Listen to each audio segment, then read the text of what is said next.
On dit souvent qu'une décision fait basculer un destin. Pour moi, cette décision a été de créer Pigment, il y a désormais 5 ans, avec mon associé Romain Nicoli.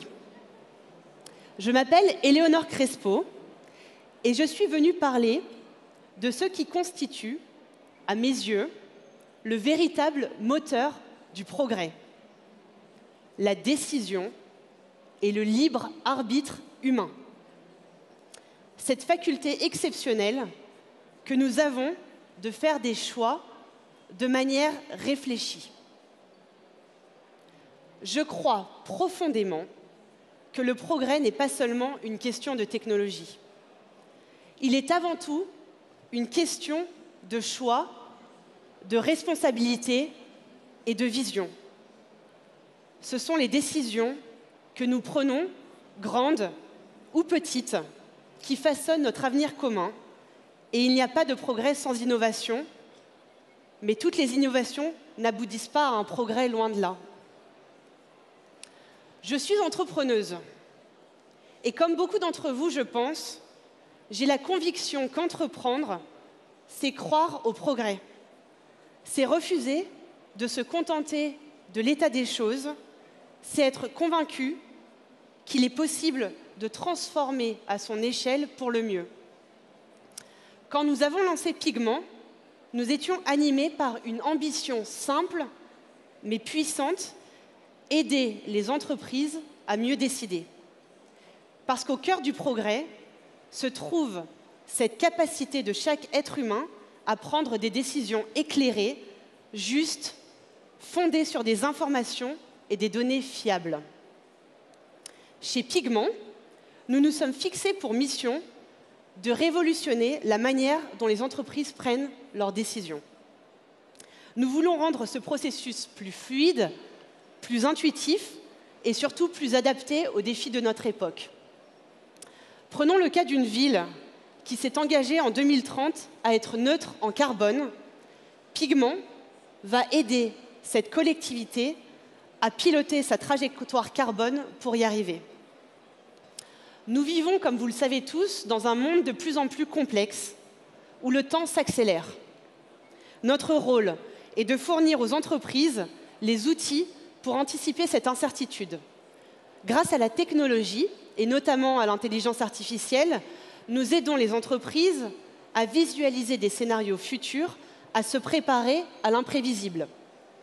Parce que le progrès, ce n'est pas seulement innover pour innover, c'est imaginer des solutions durables qui permettent de naviguer dans l'incertitude, de rendre les entreprises plus fortes dans la tempête, plus réactives face aux changements et plus responsables face aux défis. Prenons l'exemple de l'intelligence artificielle. Son potentiel est immense, que ce soit dans l'éducation, la médecine ou l'industrie. Cette semaine, 2 prix Nobel ont été décernés en lien avec les avancées de l'IA. Parmi eux, Demis Hassabis a été reconnu pour ses découvertes sur la compréhension des protéines et John Hopfield en physique pour ses recherches sur les réseaux de neurones. Cependant, ce dernier a exprimé récemment des inquiétudes sur l'IA qu'il juge très préoccupantes. En tant que dirigeant, notre responsabilité est considérable. Nous devons nous assurer que ces technologies servent l'intérêt commun plutôt que de devenir des outils de domination ou d'injustice. Ma conviction, c'est que l'IA sera du côté du progrès. Imaginez les possibilités dans l'éducation où chaque élève pourrait être suivi en dehors des classes par un assistant pédagogique. Dans la médecine, où l'IA va faire gagner des années de recherche à la recherche médicale. Les exemples sont infinis. Et c'est maintenant que nous devons prendre les bonnes décisions pour préparer nos collaborateurs à cette transformation. Former nos salariés aux nouvelles technologies et en particulier à l'IA n'est pas une option, c'est une nécessité. Si nous n'investissons pas massivement dans la formation continue, nous risquons de créer un fossé entre ceux qui maîtrisent ces outils et ceux qui en sont exclus. Et ce fossé pourrait s'avérer destructeur. Il faut trouver un équilibre pour que l'IA bénéficie aussi aux collaborateurs, en offrant des opportunités d'apprentissage continu et en permettant à chacun de trouver un sens profond dans ce qu'il fait. Mais aujourd'hui, 90% des chefs d'entreprise veulent adopter l'IA, quand 30% seulement pensent à former leurs collaborateurs. L'enjeu, c'est que cette innovation qui peut élever des millions de collaborateurs devienne un progrès partagé et non pas l'avantage concurrentiel d'un groupe d'entreprises technologiques. Au-delà de la technologie, je crois que l'entreprise a un rôle clé à jouer dans la réinvention du progrès. Elle est un laboratoire d'innovation où l'on peut expérimenter, inventer des pratiques durables et inclusives.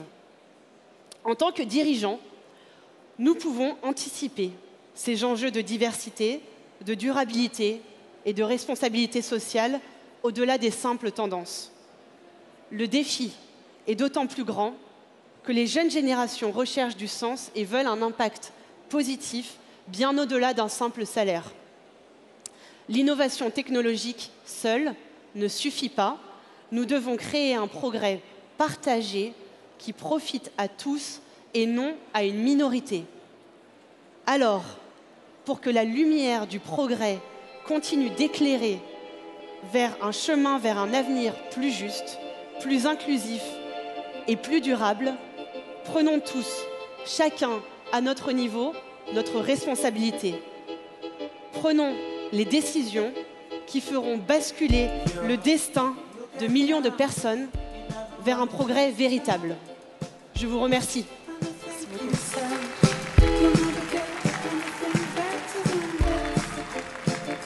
Merci beaucoup.